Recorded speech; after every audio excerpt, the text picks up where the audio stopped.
Welcome to another episode here of Verns Valley. Hope you guys have had a fantastic start to your work week. Quite the cool down from this weekend, huh? It feels wonderful. Felt amazing this morning. Depending where you were, I saw temperatures of 45 degrees this morning in some parts of northern Minnesota. Shout out to motherfucker.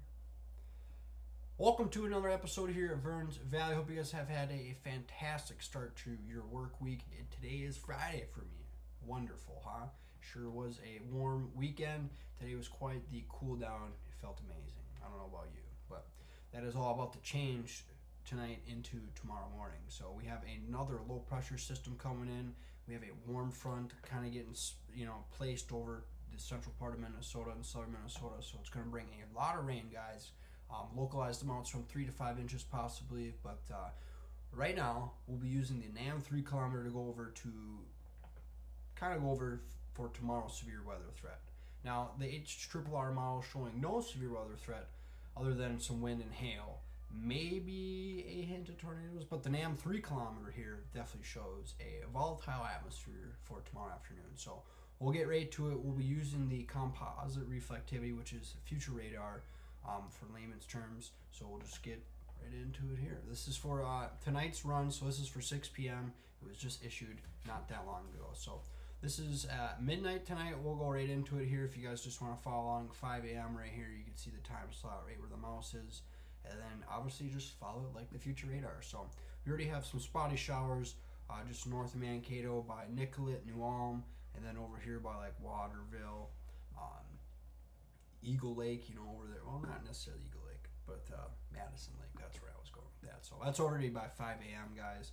And then as you can see, these storms, this convective line kind of just pushes through the state, and that is the warm front setting up across Minnesota. So you can see here, kind of just put it smack dab in the middle, and that's where the warm front would be. You have convection on the front side, the middle, the back side, you have convection everywhere. But you can see here that clear slot right on the back side of it. So that's what we got to look out for. So by 11 a.m., almost noon, guys, the entire state, central part of the state, southern part of the state is getting a very vast amount of rain, good thunder, lightning, probably some wind, a little bit of hail. I wouldn't expect much right away, but this is by 2 p.m. here. So as you can see, that warm front's kind of to the northeast here. As you can see, it kind of be horizontal. But as you can see here, kind of some maybe more severe storms on the southern portion of that, where the more humidity would be, but hopefully the sun would be clearing out right here, trying to destabilize the atmosphere, make it more volatile as that sun warms up. But you see here by 5 p.m. we have some severe storms, guys, forming just north of Wilmer. What is like Spicer? Yeah, Spicer, Wilmer. This is like probably Greenleaf, just outside of Litchfield, Cosmos, and then all the way down to like Redwood Falls, Marshall, all the way over there, that line. So that's by 5 p.m., guys. And as you can see here, 6, 7 o'clock, kind of an interesting, doesn't really show much, guys, right? You look at it like, all right, maybe some heavy rain, but we just have to, we'll go back a couple hours, go back to 5 o'clock. We'll click just by Mankato. So this will give you the atmospheric sounding, and this basically depicts what is happening in the atmosphere. It gives me my dew point at the surface, which is 75. It gives me 81 degrees here as well at the surface, and then the LCL, for any of you gurus who care, that's where the cloud base is. So as you can see, your probable hazard type PDS tornado, so potentially dangerous storm tornado. And then as you can see here, from the zero kilometer, which is the surface, and then the 1 kilometer is just a little bit higher up in the atmosphere. So as you can see here, that a hook in the atmosphere, but you can correlate that as well over here on this chart right here. You can see the wind barbs coming from the southeast. You go up a little bit higher in the atmosphere, they switch to the south. A little bit higher up in the atmosphere, they switch to the southwest. So that is your curvature in the atmosphere. That what gives you the rotation for robust updrafts, potentially tornadoes. It's not always a guarantee, but definitely we'll have the environment according to this model. So I will probably make an update video tomorrow with the more updated HRRRs, and we'll have a couple cycles to run and update. So tornadoes still for probable hazard, guys. If this unfolds, I would definitely keep an eye on from St. Cloud all the way down to southern Minnesota, to the Iowa border. So this whole vicinity right here, we'll definitely be making a graphic for that to highlight, the probable hazard type of tornado. So definitely enough rotation in the atmosphere tomorrow, according to this model. Like I said, we'll make an update again tomorrow with HRRR to kind of hopefully give a better, I shouldn't say hopefully, I don't wish destruction upon anyone's homes.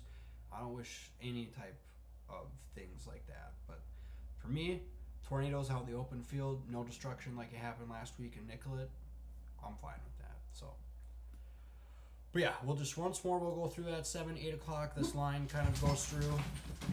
Forgive me, the dogs go a little haywire. I hear something, a bird, a squirrel, everything goes nuts. Well, they could have heard the cat. So, as you see here, by 8 p.m., the line kind of moves through, kind of weakens here in the southern part of Minnesota, kind of just fizzles out. So I wonder if it kind of hits into some stable atmosphere. So see here, still kind of lingering showers after that, maybe a little break, after the 8 o'clock, a little time slot, not really. But then the rain will pick right back up after that, and then kind of fizzle out, and then another round of a little bit of severe weather Thursday, which again we'll get updated tomorrow with more model runs. So we'll get right into the dew points real quick, because that is what we need for severe weather is dew points. So 8 a.m. Look at that, 70 degree dew point, just as that warm front advances in. So if you guys remember, by 10 a.m. that entire swath of rain was already over part of Minnesota. But as you can see here, 71 dew point.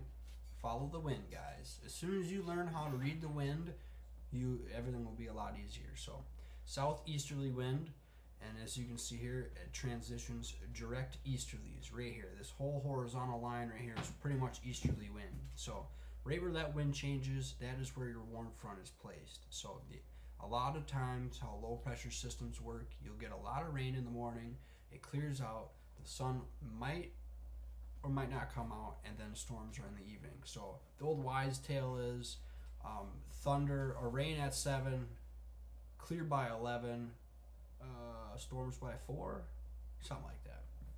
I definitely screwed that last part up. The first part is definitely right. So anyways, by 2 o'clock, look at that low pressure system's right here. With the low pressure system, you can just identify the wind switch to southeast, east, then they switch to the northeast, north, and then they all wrap around. So this whole little spinny thing, low pressure system. So have your warm front placed right here, probably right over the Highway 12 corridor. It kind of runs up right here in Wilmer, but majority 12 corridor here.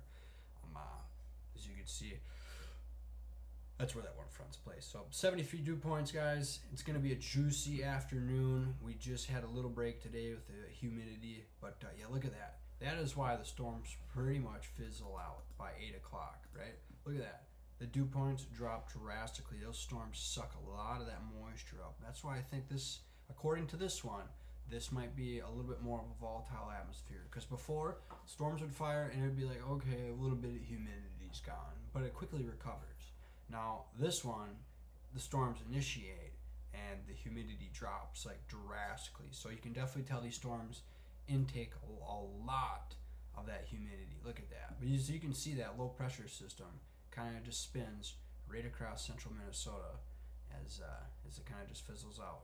And then as you can see tomorrow, kind of that 73 degree dew point sits up over there, and then Wisconsin might have, look at that, a chance for tornadoes. So you just follow that low pressure system, and sometimes they do some crazy things. You guys can see it's already been a pretty active year. So we'll just go through the quick total amounts of precip. So as you can see, if that low pressure system goes more north, obviously these rain totals will be a lot higher.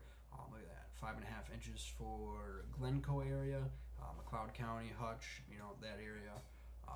And then look at that, Mankato barely makes an inch. And then Waseca County, what's that like over here? Janesville just be on the frick side of that. So almost an inch, but it's going to be spotty, hit or miss. Take that with a grain of salt. Just, I would highlight central Minnesota, southern Minnesota, you might or might not see a lot of rain. So with that being said, that pretty much concludes this episode. I just wanted to give a highlighted, quick forecast for tomorrow because a lot of people were wondering what's going on. So we'll jump into the HRRR quick, really fast, because this is a little bit more accurate, right, than the 3 kilometers. So look at that. By 8 a.m., you have some storms rolling in through Meeker County. We'll back up here a little bit.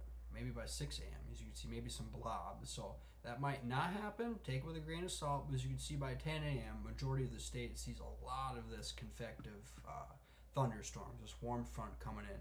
So as you can kind of see, it clears up in southern Minnesota along I-90. You have maybe some more, a little bit more stronger bubblers over here on the South Dakota-Minnesota border. And then as you can see here, this line convects by 5 o'clock. So we'll take an atmospheric sounding according to the HRRR.